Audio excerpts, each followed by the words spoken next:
All right, let's do a quick and easy practice that you can do at home and you can enjoy. It's very good to practice every day or every day that you can. I leave my paints out. I'm lucky enough to have a space, like a little bit of a desk here. If not, you can, I also have downstairs, I have a little basket set up where I keep my travel stuff. So I'm always able to grab it and paint if the need arises or if the feeling strikes me, because it does strike, or if you have a 15-minute window and it's already there, you'll actually do it. If it's all put away, chances are good you're not going to do it. So I'm working with a 6 round, and I just want some of the yellow. I'm going to do two tulips on this one, and I'm going to start with a beautiful comma shape right there. And then I'm going to grab some more, and I'm going to put the center shape. That's our center tulip petal, and this is the outer edge. So let's just define that a little bit down here. And I'm going to dip my brush in water, just take off the excess to give myself a little bit of a lighter backdrop for the back petal that you would see through. And it's important to leave your negative space, which is the white space that we have behind. So while it's still wet, I want to go in and grab, I'm working with some beam paints, and I love their paints. They're very organic feeling because they're handmade in Canada, and I love that. So I'm going to be dropping this in while it's wet. I added a little bit more because they are creamy. They are very creamy paints, and that's a beautiful thing. So we're dropping that in, and we're going to put a little bit of some of the color in the top petal as well. So that's our first little tulip. I'm going to add some of the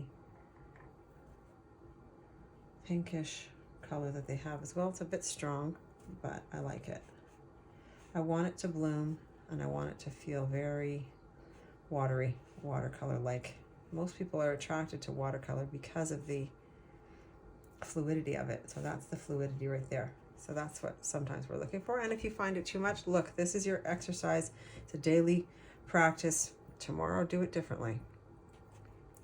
So I added some water there just to dilute it a little bit. And there we have that. So that's done. Let's see if we can get a beautiful leaf in there while we're at it. I'm taking my sap green. It's like an olivey green. And we're going to draw in a beautiful stem.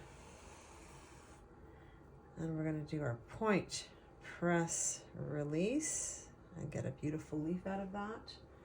And we'll do the same on this side. Point, press, release.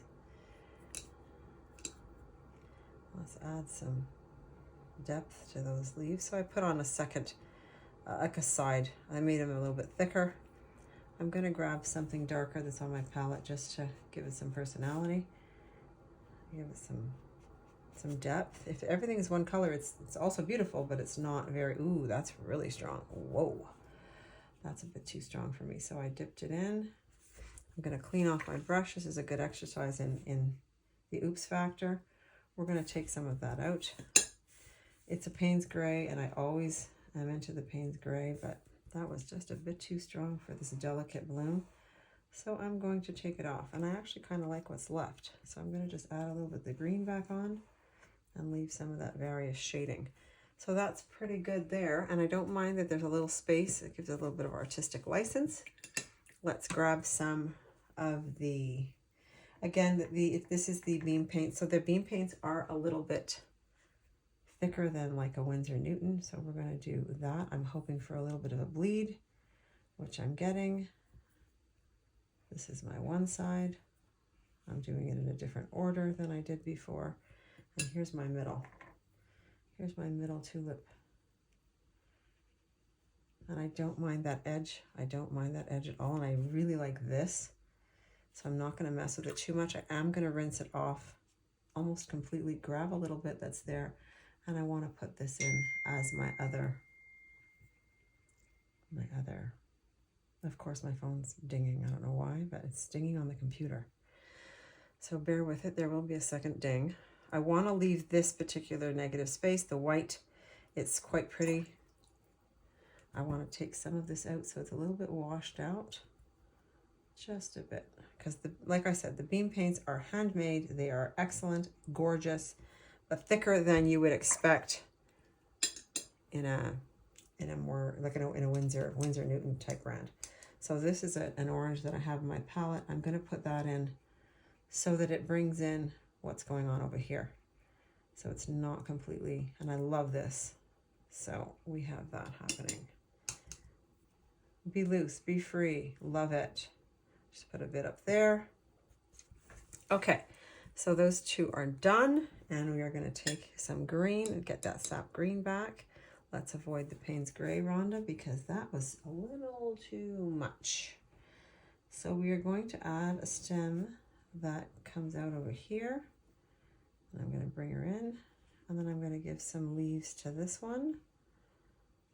It's a point press.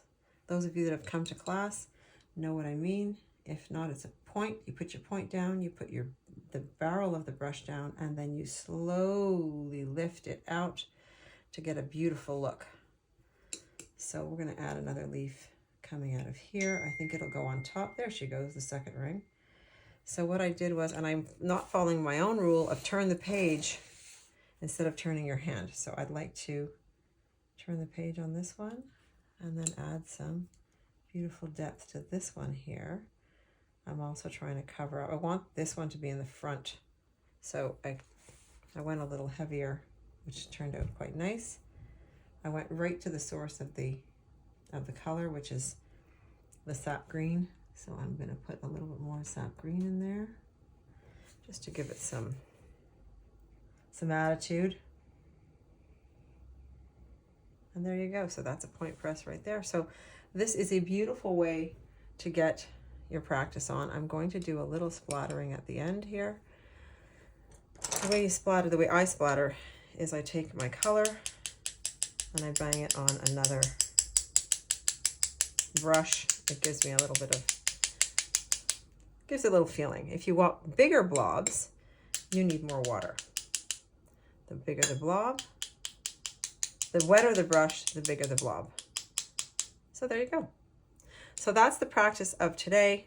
I'd love you to do that. I'd love you to like and share this video if you liked it. I'd like you to subscribe so that you can get more videos like this for you to enjoy. And show me your work in the comments. I'd love to see it.